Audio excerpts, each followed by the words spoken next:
What's up YouTube, Jeff back again, and today I'm bringing you guys a video I've been making monthly. These are 5 problems with the Galaxy S22 Ultra that are still unsolved as of July 2022. Some of these are things I've spoke about before. Some of them are new issues that have been induced by new updates. And let's talk about those 5 things today. Before we do, I want to remind you guys, if you are pre-ordering Samsung's Galaxy Z Fold 4, I am giving away a free mystery box with a case, a cleaning kit, and also a stand. These are 100% free. Shipping is also free. You can see $0.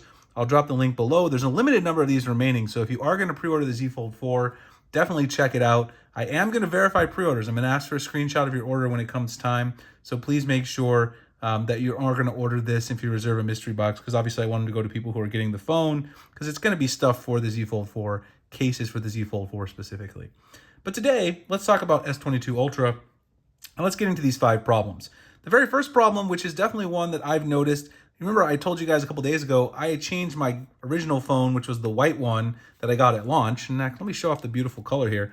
I changed it to the graphite one, which I've showed you guys a couple times. I absolutely love the graphite color.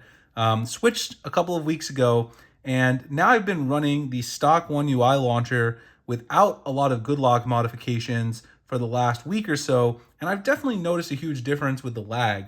Good lock modifications, particularly on the lock screen, the always on display, and theme park, as well as changing your app drawer using home up, those all tend to induce some lag. So those are all modifications that people always ask me about that I really like, that you guys seem to really like, but they do certainly induce some additional lag into the phone. Since I've been using the stock launcher without so many modifications, all I've got really is my 1.4K WGT reloaded widget. Everything else pretty much stock, even the animations. I've noticed a lot less lag, so it would be really nice if Samsung could remove the lag when using these good lock modules. I also mentioned before, I'd really like to see them incorporate good lock features into One UI 5.0 to give people a little extra layer of customization, because a lot of people don't even know these features exist because, of course, they're hidden inside the good lock modules. The next thing is cell reception issues. Now, I haven't had this problem myself personally, but I do live in a huge city. I live in Phoenix, Arizona, which is one of the largest cities in the US. Cell reception here is pretty good. I pretty much get 5G or 5G Ultra wideband everywhere I am. Right now, I'm in the studio in my house. Also, when I shoot at my studio at the office, I get really good 5G. But I've heard reports, numerous reports from people around the globe. A lot of people have the Exynos model that have huge cell reception problems. So it is an issue out there. It's one of the most common comments that I read when I do my Samsung update videos, that people are having issues with their self-service, particularly when using 5G, and that's something Samsung needs to solve. It's very tricky because it, of course, also requires that they deal with all the carriers across the globe, and that's something that's not really easy for them to optimize on their own, as they do need carrier participation. The next thing is battery life. Now, my battery life has been pretty good since I got the new phone, obviously, because, well, it's a brand new battery. But I had noticed on my white phone, the white model that I had had since launch, that battery life had gotten a little bit degraded over time, because I do use my phone pretty heavy. And even the recent update really hadn't fixed it that much. At the end of the day, I was getting around 4 to 4.5 hours screen on time, which for a huge phone like this with a pretty large battery isn't really that impressive. I'd really like to see more like 5.5 to 6 hours, which is what I've been getting with the new graphite model. But I've also heard numerous battery life complaints from lots of people, specifically after the latest update. So, battery life always takes some time to settle down. So it's also good to remember, once you get a big update, you might want to clear the cache, repair your apps. I might make a video on how to do that, because I think some people don't know what I'm talking about. But if you do that, that can sometimes help the apps, kind of settle in, and then you'll get better battery life over time.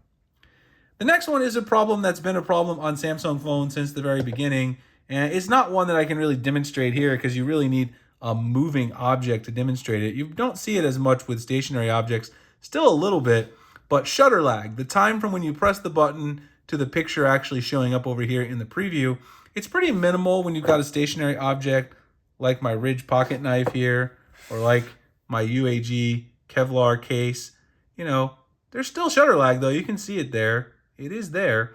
But when you're shooting moving objects like a child or a pet, which I shoot all the time because I have a 2-year-old son now, when you're shooting moving objects that are moving really quickly, the shutter lag is really bad, and sometimes it can lead to not capturing the shot you want, which is really important if you're taking pictures of your kids or your pets, because you want to catch them in the act of doing whatever cute thing it is that you were trying to capture in the moment. So Samsung's been trying to fix this for years.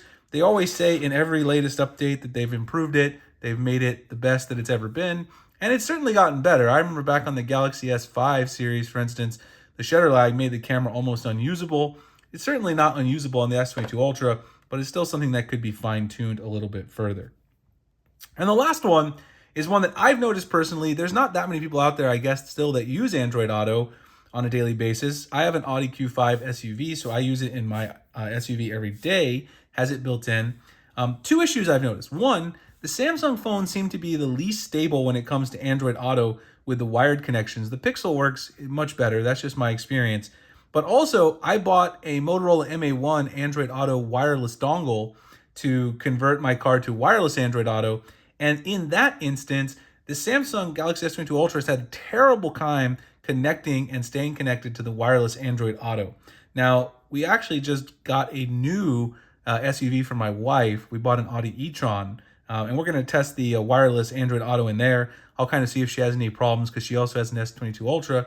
It could just be the Motorola MA1 doesn't work well with the S22 Ultra and Android Auto, but I've definitely noticed a lot of Android Auto problems, both wired and wireless, when it comes to the Samsung devices. And that's kind of a big deal because, you know, the expensive flagship, it should work with Android Auto. It's something that a lot of people who are buying a high-end device are going to have inside their car.